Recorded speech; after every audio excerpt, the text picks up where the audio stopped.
সুযোগ পাওনি বলে দুঃখ করছো? সমাজ কি বলবে তার ভয় পাচ্ছ?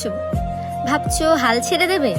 কখনোই না, বরং মনকে শক্ত করো এবং নিজেকে আরো ভালোভাবে প্রস্তুত করো। দেখবে তুমি সুযোগের পেছনে না, বরং সুযোগ তোমার পেছনেই ছুটবে। পরিস্থিতির কাছে হেরে গেছি বলে আমি কখনোই ভাগ্যকে দোষ দেইনি, কারণ আমার বিশ্বাসটা পরিস্থিতির কাছে নয়, বিশ্বাস ভাগ্যের কাছে। আর সৃষ্টিকর্তার কাছে ভরসা, তিনি যদি কপালে কষ্ট লেখে তাহলে অবশ্যই কষ্ট পাবো, আর যদি কপালে সুখ লেখা থাকে তাহলে হাজারো পরিস্থিতি আমাকে কিছুই করতে পারবে না।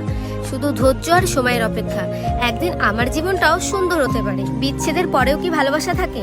হ্যাঁ, বিচ্ছেদের পরেও ভালোবাসা থাকে, বলতে পারো আরো দ্বিগুণ হয়ে যায়। তাহলে বিচ্ছেদ কেন হয়?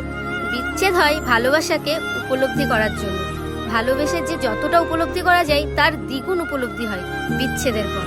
জীবন যখন সব দিক থেকে বন্ধ মনে হয়, তখন ঈশ্বর অন্য একদিক থেকে খুলে দেয়, যা আগে আমরা কল্পনাও করি না। তাই বিশ্বাস রাখো, ধৈর্য ধরো আর কৃষ্ণ নাম জপ করো। সময় এলে সবকিছুই সুন্দর হবে। দেখো, তোমরা এটা সবসময় মনে রাখবে, যেমন দিন যাচ্ছে তেমন রাতও হবে। তাই আজ সুখ আছে, কাল দুঃখও আসবে। দুনিয়াতে জন্ম নিয়েছো, সুখ দুঃখের সংঘর্ষ তো করতেই হবে। ভগবানকেও দুঃখ ভোগ করতে হয়েছিল, আর আমরা তো মানুষ।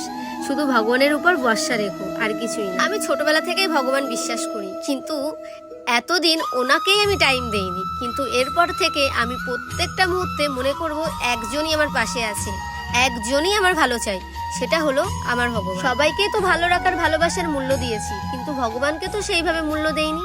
তো সেই জন্য এখনকার পর থেকে আমার একটাই কাজ থাকবে, সেটা হলো ভগবান যে এই যে আমার ভালো করছে তার মূল্য দেওয়ার জন্য।